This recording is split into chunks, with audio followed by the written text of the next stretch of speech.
C'est une galette dont on pensait perdre la recette à la fin des années 80. Mais la voilà qui se met à dévorer les parts de marché. Ça tombe bien pour David, qui en fait son beurre. Hallyday, Beko, Bowie, il trace son sillon parmi les grands. Dans son atelier du Haut-Doubs, il grave et traite jusqu'à 7 matrices par jour, dont les 2/3 pour des maisons de disques à l'étranger. Ces 3 dernières années, c'est la folie. C'est vraiment... Même moi qui suis dans le milieu, je ne m'attendais pas à ça. Vous êtes débordé? Oui. Je travaille quasiment 7 jours sur 7. C'est assez difficile. Ouais. Vous refusez des commandes? Oui. Je refuse à peu près entre 60 et 80% des demandes. Un crève-cœur et des marchés perdus pour une toute jeune entreprise qui ne demande qu'à grandir.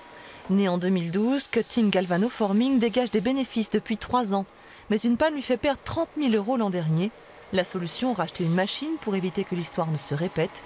Mais la banque refuse de suivre, faute de fonds propres.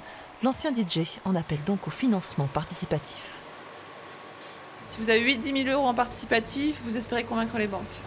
En fait, si on arrive à grossir notre rapport, notre capital, ça va enclencher aussi une aide régionale qui, elle, va déclencher la banque.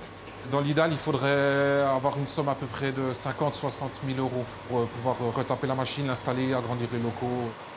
La cagnotte court jusqu'en septembre. Si tout se passe sans fausse note, David pourra passer à la phase B de son plan, embaucher 1 voire 2 personnes. Parce que le marché est vraiment porteur, parce qu'ils ne sont que 2 à l'alimenter dans toute l'Europe. Reste à galvaniser les troupes pour mettre les banques au diapason.